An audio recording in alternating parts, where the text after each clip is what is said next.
This is a little weird right now, but we are a little bit into April, so that means I need to talk about all the books that I read in the month of March. So, without further ado, let's just get started. In March, I read not one, not two, not three, but four books. Four books. Again, not as many as I would have liked, but I had kind of a rough month last month, and this month hasn't started off great either, and I might get into that in maybe my next like whisper ramble life update sort of thing. But I did manage to read 4 books, 2 of which were some of my most anticipated releases of 2024. So let's just go through them. These are in the order that I read them. So first we have Gone to See the Riverman, Gone to See the Riverman, Gone to See the Riverman by Christopher Triana. Gone to See the Riverman, Gone to See the Riverman. This is a horror novella. It's pretty short. It's like 100 and something pages. 165 pages. And let's just quickly read the synopsis. Superfans, groupies, stalkers. These people will give anything for the idols they worship, be the rock stars, actors, or authors, or even serial killers. Laurie's obsession is with Edmund Cox, who is convicted of butchering more than 20 women. She will do anything to get close to him, so when he gives her a task, she accepts. She has no idea of the horror that awaits her. Edmund says she must go to his cabin in the woods and retrieve a key to deliver a mysterious figure, only known as the Riverman. She brings along her sister, and the trip becomes a surreal nightmare, one that digs up Laurie's personal demons, the ones she feels bonds her to Edmund. Soon she will learn the Riverman is not quite fact or folklore, and definitely not human, at least not anymore. This had been, I can't remember where I had seen this. I wanna say maybe TikTok or Instagram. It was supposed to be like one of the creepiest, most disturbing horror novellas that person had ever read. And as the synopsis kind of said, it's about this woman. I think she's like 40, 38, 40. For some reason I thought she was going to be like in her 20s, but she's not. I believe she's 40. And she has formed this relationship with this incarcerated serial killer, Edmund. They write letters and visit each other in person. And one day, he gives her a task to find this key and go to see the Riverman. And it's basically just about her doing just that. It was okay for me. I feel like it's 3 stars. I say that as I'm about to tell you that I did order the sequel. What is it called? It's like The River of Flesh and Blood or something like that. I can't remember. The cover is like reddish. And hopefully I'll read that this month, but this everywhere I like see people talk about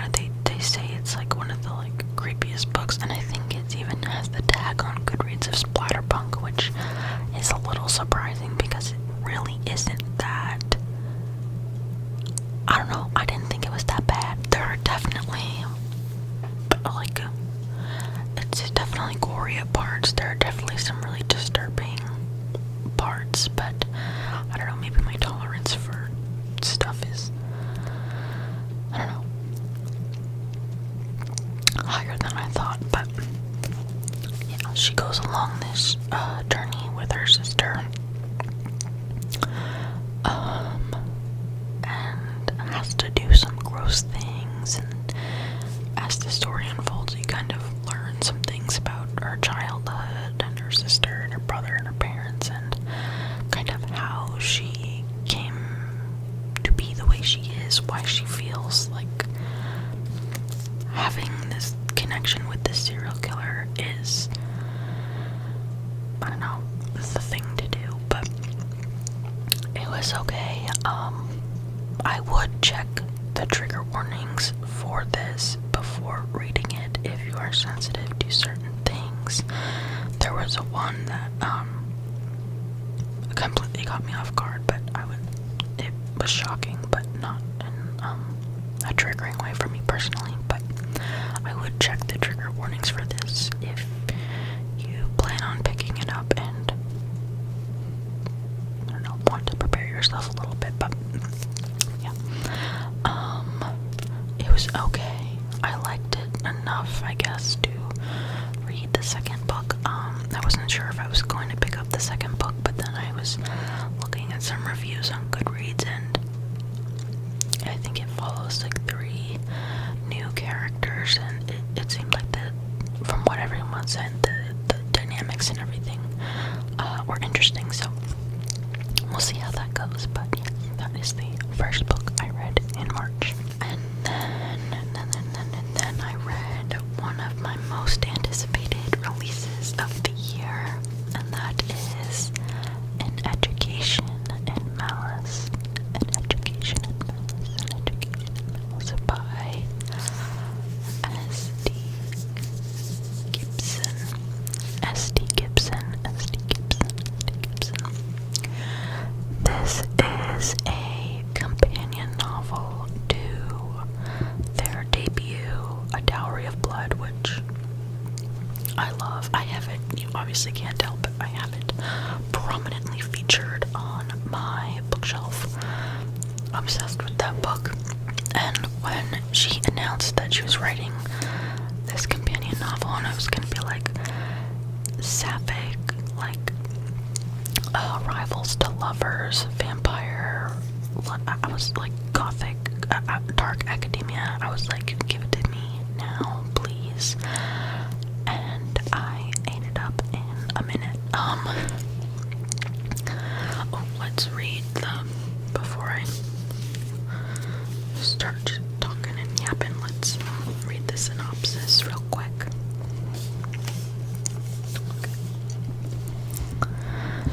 Deep in the forgotten hills of Massachusetts stands St. Perpetua's Women's College. Isolated and ancient, it is not a place for timid girls. Here, secrets are currency, ambition is lifeblood, and strange ceremonies welcome students into the fold. On her first day of class, Laura Sheridan is thrust into an intense academic rivalry with the beautiful and enigmatic Carmilla. Together, they are drawn into the confidence of their demanding poetry professor, De La Fontaine, who holds her own dark obsession with Carmilla. But as their rivalry blossoms into something far more delicious, Laura must confront her own strange hungers, tangled in a sinister game of politics, bloodthirsty professors, and magic. Laura and Carmilla must decide how much they are willing to sacrifice in their ruthless pursuit of knowledge. I'm really happy that I read Carmilla, I think it was like end of December 2023. So I kind of had the source material, that sounds stupid, inspiration, the characters, the inspiration for the characters and their namesakes before I read this. This also you were to do one of those, like, YA to adult, like if you liked this, read this, the vibes of this and certain plot points reminded me a little bit of Where the Darkness Lies. I think it's called by Kayla Cottingham. I think that's what it's called, Where the Darkness Lies. It is a YA sapphic, supernatural horror novel, and it kind of just gave me similar vibes as this, minus the whole professor angle, but everything else, it reminded me of it. But anyways, I gave this, okay, so in my head, I feel like it should get more of a 3.5, but in my heart and on Goodreads, it got a 4, because I don't know, I have a soft spot for it, I guess. I can't give it a lower rating. I know a lot of people don't like this as much as A Dowry of Blood, and I obviously didn't either. I gave A Dowry of Blood 5 stars, and this a 3/4. But I still read it really quickly, like in one sitting, and was interested to see where the story was gonna go. We do see a like crossover cameo from one of the characters in A Dowry of Blood. It's not necessary whatsoever to read A Dowry of Blood before this. It really isn't. There's a character crossover, but there's absolutely no, like, it doesn't mean anything in terms of, like, the plot of either book. It's just because she's a vampire who lives, you know, forever, so she shows up in, like, later time periods. But yeah, I don't know really what my thoughts are on this. I think maybe one thing I don't know, not gripe, but I felt like the romantic relationship in this, it just, for some reason, didn't compare to the polyamorous relationship in A Dowry of Blood, which is so interesting because you would think that with just Laura and Carmilla, like, creating a love story with, or a romance with two characters would be easier than in a polyamorous relationship, but I don't know, that bond felt so much stronger in A Dowry of Blood, but there are obviously other reasons for that. If you read that book, you know why. But it was good. Was it everything I hoped for? Maybe not, but I really enjoyed reading it. I'm happy I read it, and I think I'm planning on picking up S.T. Gibson's what's it, Evocation, that's coming out in May, I believe. I think it's like the first book in a series. I'm not 100% sure, but I am definitely more interested in reading more from this author. So that is that. The next book I read was another one of my most highly anticipated reads of the year, and this one caught me off guard, and I think that's, like, only my fault. This is not the fault of the book or the author or anything. I just didn't do any research into the author beforehand. I just saw that this book was coming out, and the synopsis sounded intriguing, and I really wanted to read it. But anyways, that it is. The book I'm talking about is Murder Road by Simone St. James. It was funny, I was on FaceTime with my dad, and I was talking, I'm like, yeah, I started this book, and I held it up for him, and he goes, okay, like, my parents see, like, the title all so happy, and I'm like, yeah, anyways, this is Murder Road by Simone St. James. I have been wanting to pick up a Simone St. James book for a hot minute now. I don't know a ton about her, and I didn't going into this, which is why the turn that it took caught me off guard. I thought she was just a like thriller / horror writer. I didn't realize that pretty much every one of her books, at least from the tags on Goodreads that I looked at after finishing this, have some sort of supernatural element. I didn't mind it when it happened, but it definitely, I was like, oh wait, okay, we're going, this is a completely different story than I thought it was going to be going in. But yeah, let's read the synopsis real quick.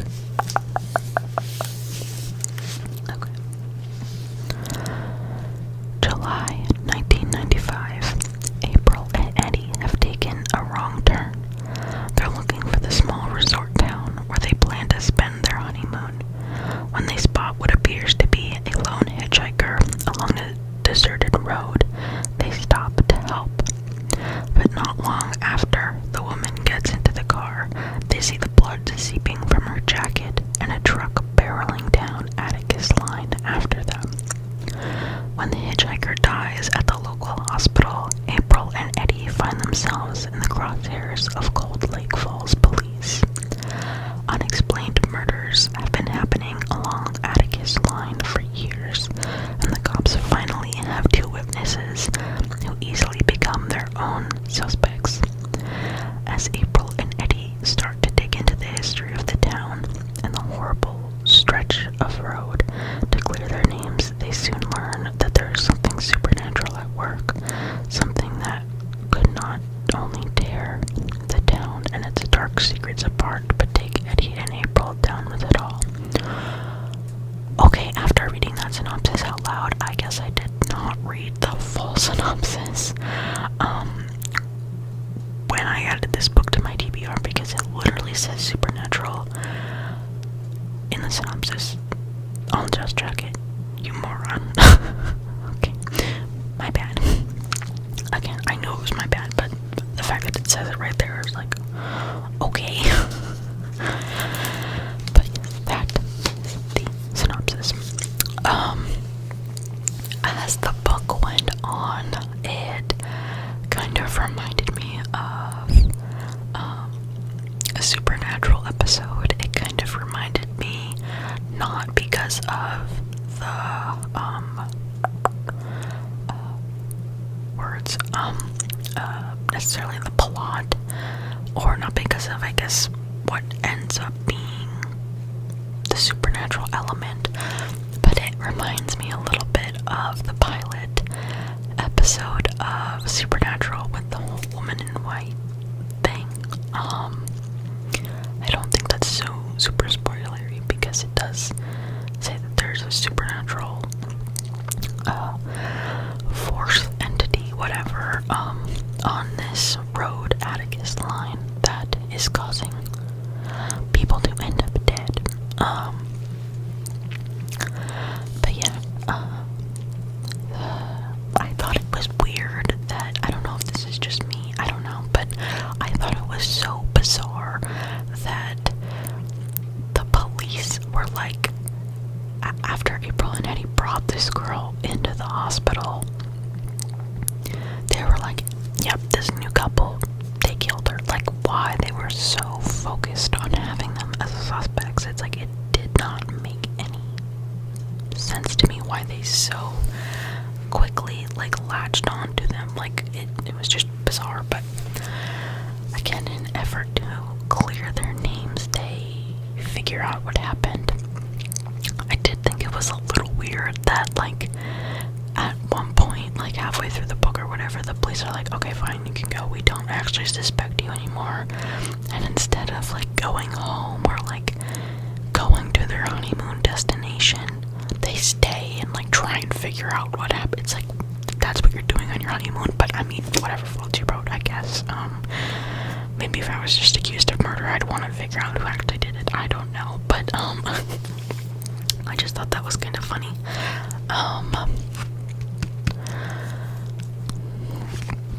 The narrator, April, is an interesting person to read from. She's not unreliable, but we don't know everything about her or her past. When the book starts, we kind of learn more and more about her as the story goes on. Same with Eddie, but just in a different sense. I enjoyed this. I think I gave it like a 3.5, 4. I do want to pick up another book from her. I think the one I want to pick up is, what is it? Something Cold Gaze. Something Cold Gaze. I can't remember what it's called, but I do want to pick that one up. But yeah, this was the third book I read, and I am interested in reading more from this author in the future.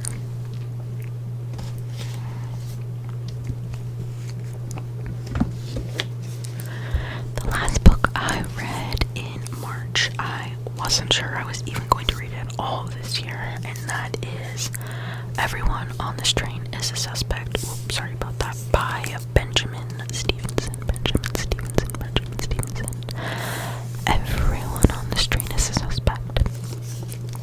This is, of course, the sequel.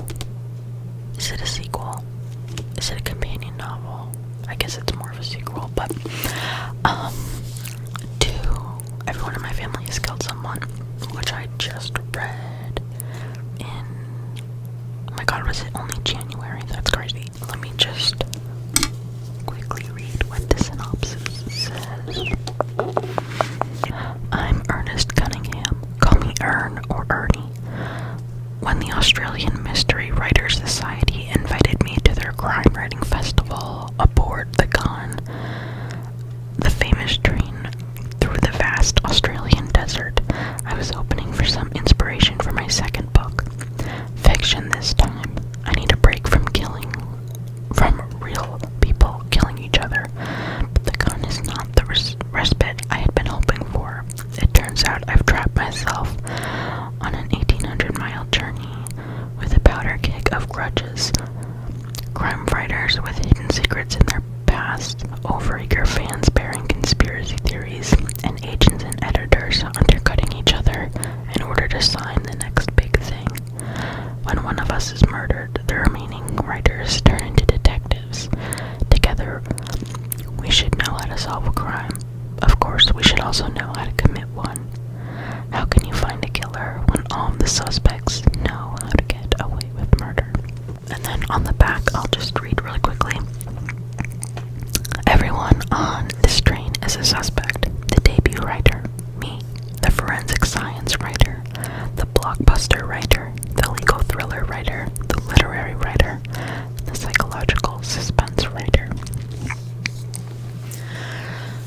So, what are my thoughts on this? First of all, I think I also gave this a 4.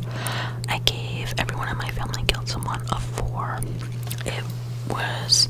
I was interested to see what direction Stevenson went with the sequel, because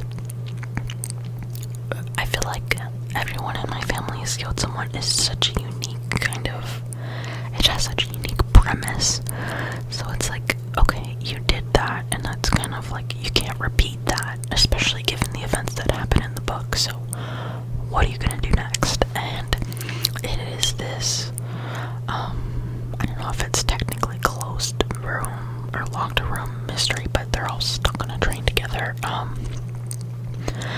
All of these writers for this like writing festival,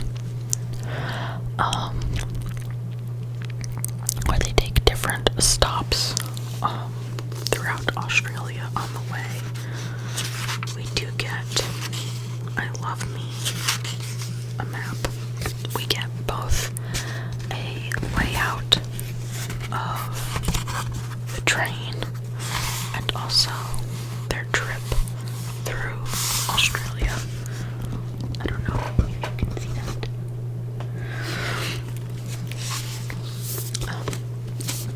this book is told in the same direct-to-reader, like campy, quirky style as the first one.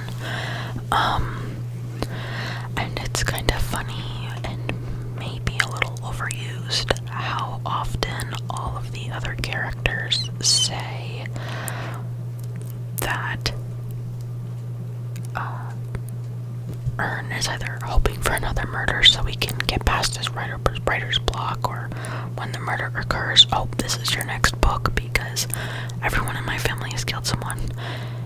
It's all very meta because that is the book that the character published in the book. The book in real life is the book that the character published in the book.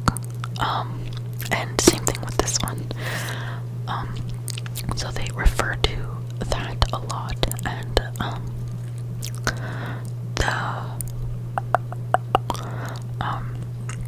kind of events that happen in the first book, some of the other writers are skeptical as to what actually happened, and think it may be inappropriate that he profited off the success of it and whatnot, but yeah, it still had that same witty, quirky storytelling style. I don't really know what else to say that isn't going to be spoilery. There was one scene, if you've seen scene and chapter, if you read this book, there was one scene and chapter that made me laugh out loud. If you read it, it is the chapter that it's only one sentence long. It did make me laugh out loud. That I don't really have much else to say that isn't gonna be spoilery. I do think that the amount of like reveals when he does his monologue at the end is kind of wild.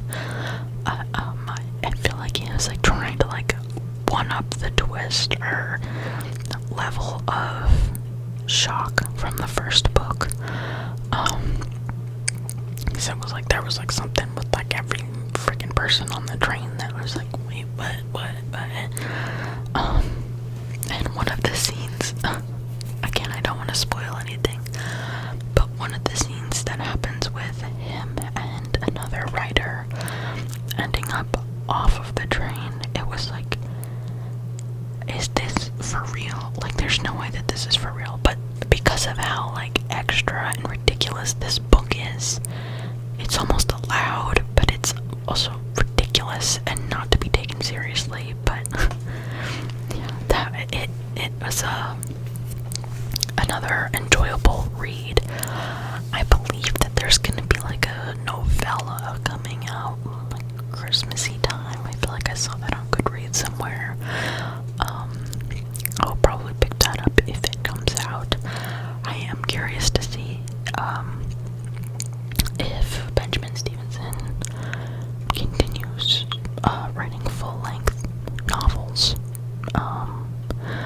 because I think it would be interesting to see what he comes up with for like the plot and the scenarios and what Ernie would be writing about. I think it would just be interesting to see what he can come up with.